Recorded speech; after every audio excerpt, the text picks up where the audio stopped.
Hello friends, I am Aprati. Welcome back to our channel plants space. आज हम पौधों के लिए आपसे ऐसी खाद शेयर करेंगे जो कि आसानी से मिल भी जाएगी, उसको रखने में भी परेशानी नहीं आएगी, यूज़ करने में भी परेशानी नहीं आएगी और उसमें काफ़ी सारे न्यूट्रिएंट्स भी होते हैं जो प्लांट्स को ग्रोथ करने में, फ्लावरिंग करने में हेल्प करेंगे। तो काफ़ी हमारे व्यूअर्स हैं जिनको हमने खाद बनाने का तरीका बताया है, किचन वेस्ट मैन्योर जैसे कि, या फिर आप लीफ कंपोस्ट बना सकते हैं सूखी पत्तियों से, लेकिन काफ़ी लोग परेशान रहते हैं कि उसमें स्मेल आ जाती है। जब आप सही तरह से उसको तैयार नहीं करेंगे तो स्मेल तो आएगी ही। और लिक्विड फॉर्म में भी हमने आपको सरसों की खली वाला खाद बनाना बताया, तो उसमें काफ़ी लोगों को बहुत ज़्यादा बदबू आती है, तो वो सही भी है। तो अगर आप इस तरह का कोई भी काम नहीं करना चाहते और चाहते हैं कि आसान खाद में मिल जाए और आपका पौधा बहुत अच्छे से ग्रोथ भी करे, तो आज इसी के बारे में बात करेंगे। तो ये खाद है सरसों की खल, जिसको सरसों की खली भी कहते हैं और इंग्लिश में मस्टर्ड केक के नाम से जाना जाता है। थोड़ा हार्ड होता है, तो जब आप मिक्सी में इसको पीसें तो ध्यान रखें। मैंने इसको मिक्सी में पीसा, लेकिन ये सही से नहीं पिस रहा था, तो फिर मैंने इसको इमाम दस्ता जो होता है, ओखली जैसा जो होता है, उसमें इसको पिसवाया, तो ये बहुत आसानी से पाउडर फॉर्म में तैयार हो गया। और अब हम इसको प्लांट्स में यूज़ करेंगे, तो इसके क्या फ़ायदे हैं ये भी बताएंगे। तो ये मेरे क्रायसैंथेमम यानी गुलदाउदी के पौधे हैं, जिसमें मैंने काउडंग यानी गोबर की खाद पहले डाला था और अब काफ़ी दिन हो गए हैं, लगभग 20 दिन हो चुके होंगे। तो फ्लावरिंग से पहले और जब कलियां बन रही हो तब हमें खाद का बहुत ज़्यादा गुलदाउदी में ध्यान रखना है। और आप किसी भी फ्लावरिंग प्लांट में या फ्रूटिंग प्लांट में इसका यूज़ कर सकते हैं। तो ये सरसों की खली है जो कि पाउडर फॉर्म में तैयार हो चुकी है और इसको यूज़ करना बहुत आसान है, रखने में भी आसानी है इसकी। एक पॉली बैग में आप इस तरह से रख सकते हैं। पाउडर फॉर्म में तैयार कर लेंगे तो इसको यूज़ करना और आसान है। अगर आपके पास पाउडर फॉर्म में तैयार नहीं किया जा रहा है ये, तो आप डायरेक्ट केक को भी, यानी जो टुकड़ा उसका पीस जो है वो भी आप डायरेक्ट पॉट में मिट्टी से हटाकर, मिट्टी थोड़ी हटाकर, वो आप छोटा सा टुकड़ा रख दीजिए और उसको मिट्टी से कवर कर दीजिए। वो वही पोषण देने का काम करेगा जो ये पाउडर फॉर्म में करेगा। बस पाउडर फॉर्म में ये अच्छी बात हो जाती है कि ये चारों तरफ आसानी से फैल जाता है और ये एक स्लो रिलीज फर्टिलाइजर है, यानी धीरे धीरे ये मिट्टी में रिलीज होता है, फैलता है। तो कोशिश कीजिए कि अगर आप लिक्विड फॉर्म में यूज कर रहे हैं तो ज्यादा अच्छा है। सेकेंड नंबर पे आप इसको पाउडर फॉर्म में यूज कर सकते हैं और थर्ड नंबर पे आप डायरेक्ट केक मिट्टी में दबा सकते हैं, उससे भी ये काम करेगा। तो इस तरह से 1 टेबल स्पून आप एक पॉट में डाल सकते हैं। पॉट का साइज पहले देख लीजिए, अगर पॉट छोटा है तो उसमें आधा टेबल स्पून भी काम चल जाएगा। टेबल स्पून और टी स्पून में डिफरेंस होता है, जो लोग नहीं जानते हैं उनके लिए। जो टी स्पून होता है वो छोटा होता है, टेबल स्पून जो होता है वो बड़ा होता है। तो टेबल स्पून आप 1 टेबल स्पून इसमें डाल दीजिए और इस तरह से आप उसको मिट्टी की गुड़ाई कर देंगे। अभी मैंने पानी दिया था इसमें, तो इसीलिए ये सही से मिक्स क्या पता ना हो पाए, तो कोशिश कीजिए कि पानी देने से पहले ये काम करें तो ज़्यादा अच्छा रहता है। और बाद में पानी दें तो ये धीरे धीरे रिलीज़ होगा और अपना काम सही से कर पाएगा। फ्लावरिंग प्लांट्स में आपको एकदम से इफेक्ट देखने के लिए मिलेगा, तो कोशिश कीजिए, ग्रोइंग सीजन है, फ्लावरिंग सीजन है, तो आप कम से कम 20 से 25 दिन में ये खाद ज़रूर दे दें, तो बहुत अच्छा रिजल्ट मिल जाता है। कोई एक्स्ट्रा खाद यूज़ नहीं करना पड़ता, देसी खाद है ये। जो मस्टर्ड केक है, ये जो सरसों की खली है, देसी खाद है, तो पौधों में, मिट्टी में कोई नुकसान भी नहीं होगा इससे।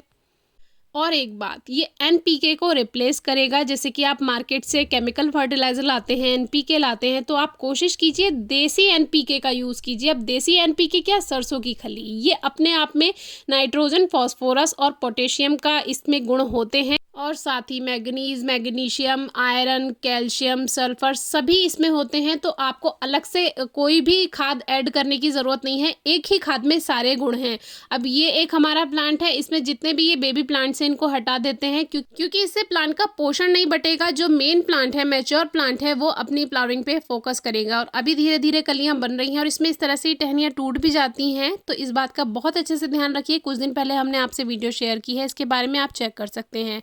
तो इसमें भी वही हम 1 टेबल स्पून के करीब ये मिक्स कर देंगे और अच्छे से ये काम करेगा। जब जब इसमें पानी दिया जाएगा तब तब इसमें ये रिलीज़ होगा और आपको कहीं इसको सिंगवाने की ज़रूरत नहीं है कि कहीं रखना है या क्या। एक पैकेट बनाकर आप कहीं भी इसको रख सकते हैं।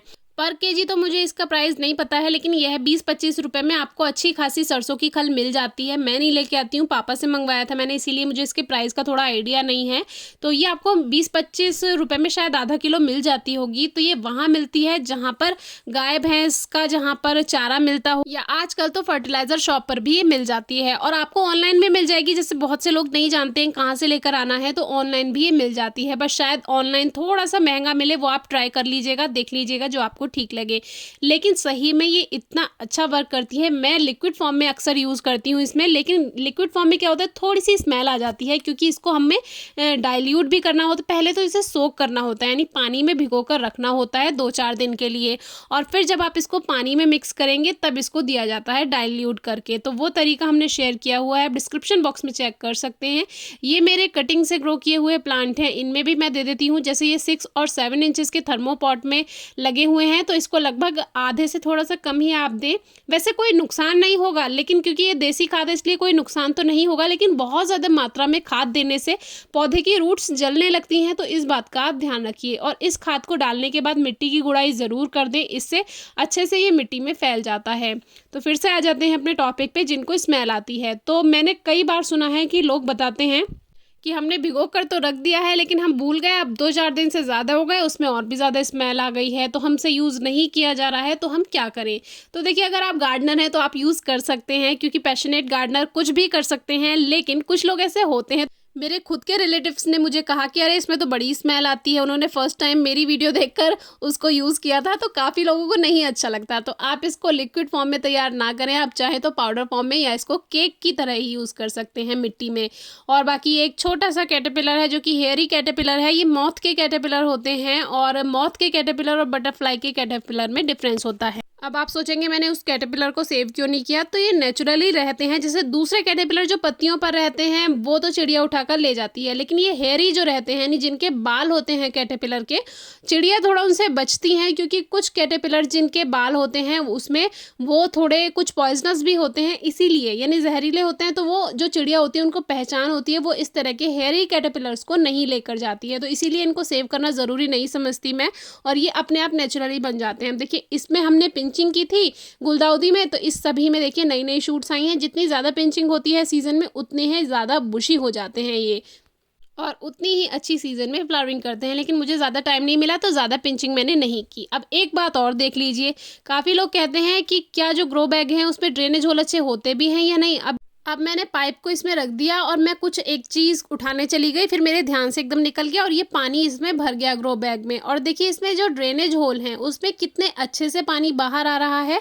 तो थोड़ा दुख भी हुआ, क्योंकि पानी मैं वेस्ट बिल्कुल नहीं करती हूँ, ना मुझे पसंद है, लेकिन मैं अचानक पता नहीं क्यों भूल गई, और मुझे इतना अजीब लगा, क्योंकि ये अलामांडा का जो पॉट है, जो ग्रो बैग है, ये पूरा भर गया पानी से, और ऐसा होता नहीं है मेरे साथ कभी भी। तो इससे आपको ये सीख मिल जाएगी कि आप ये भी पता चल जाएगा कि ग्रो बैग में होल्स होते हैं वो काम करते भी हैं या नहीं। तो देखिए कितने अच्छे से इसमें पानी आ रहा है, पूरे ग्रो बैग में पानी भर गया था, लेकिन सारा ड्रेनेज होल से बाहर चला जाएगा। अब मैं अलामांडा में लगभग 3-4 दिन तक तो पानी नहीं देने वाली हूँ, क्योंकि हर मिट्टी के कण में पानी चला गया होगा, मॉइस्चर चला गया होगा, तो ओवर मॉइस्चर हो जाएगा। तो आज की वीडियो आपको कैसी लगी बताइएगा, कोई क्वेरी हो तो पूछिएगा। Thank you.